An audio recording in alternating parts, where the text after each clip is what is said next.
Di lorong-lorong gelap rumah sakit angker, tersembunyi kisah tragis.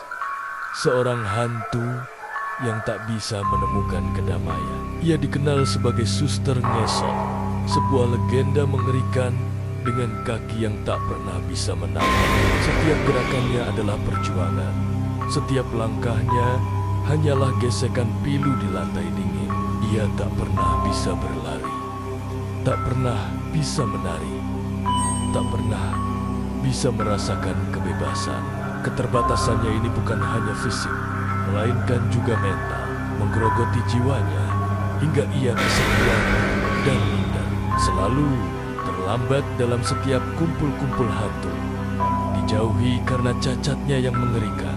Namun, di antara tumpukan buku tua dan bisikan arwah, ia menemukan secercah harapan, sebuah e-book misterius yang menguak rahasia. 100 sukma manusia, itulah kuncinya. Dengan 100 sukma, ia akan bisa berdiri, berjalan, bahkan berlari seperti manusia normal. Ia memulai misinya, menghisap jiwa demi jiwa yang tersesat di rumah sakit berhantu. Setiap sukma membawanya selangkah lebih dekat pada impian. Korban ke-99 adalah Azah, seorang vlogger horor yang berani.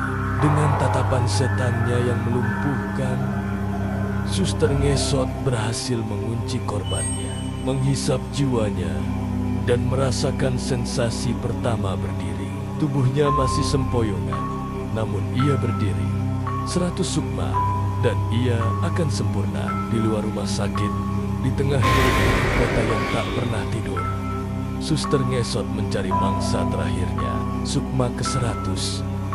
Namun, di sudut jalan, ia bertemu dengan dua remaja uragan, Rizky dan Niki, yang sedang asyik membahas penipu berkedok pengemis cacat. Pikiran mereka sudah dipenuhi prasangka, mata mereka sudah dibutakan oleh skeptisisme.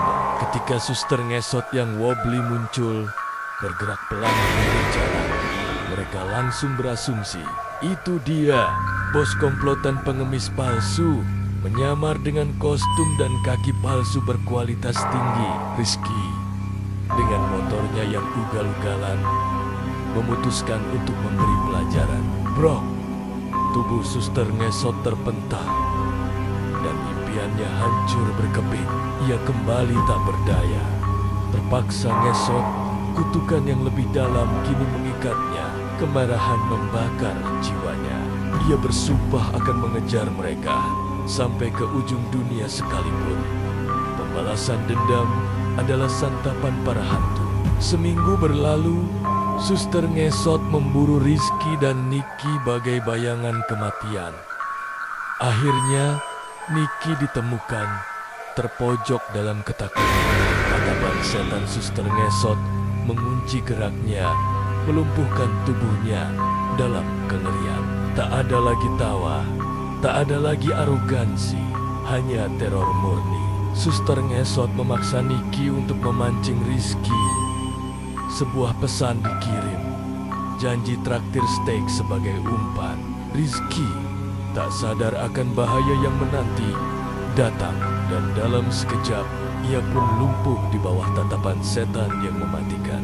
Barulah saat itu, di tengah ketakutan yang mencekik, mereka menyadari kebenaran mengerikan.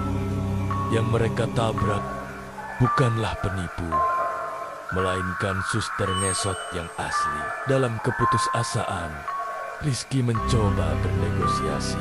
Suster Ngesot dalam kesedihan, hantunya mengakui bahwa status Ngesotnya memang membuatnya terkenal. Namun ia tetap kesepian. Ia merindukan seorang teman. Rizky melihat celah, menawarkan solusi. Ia akan mencarikan teman untuk Suster Ngesot, asal mereka dibebaskan. Sebuah kesepakatan tercipta di bawah ancaman maut. Rizky dan Niki membawa Suster Ngesot ke sebuah rumah sakit terbengkalai lain, jauh dari kota, di tepi pantai.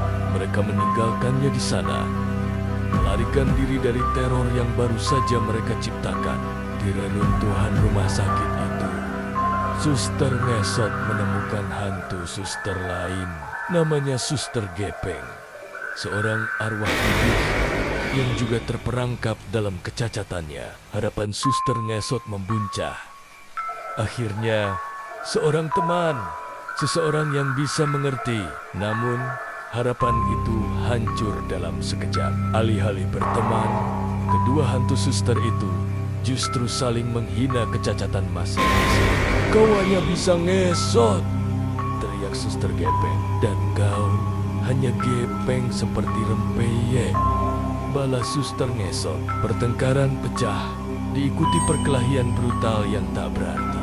Suster Ngesot akhirnya terduduk, meratapi nasibnya. Setelah semua perjuangan, semua teror yang ia ciptakan, ia justru berakhir dengan teman yang toksik. Kutukannya tak pernah berakhir, hanya berubah bentuk.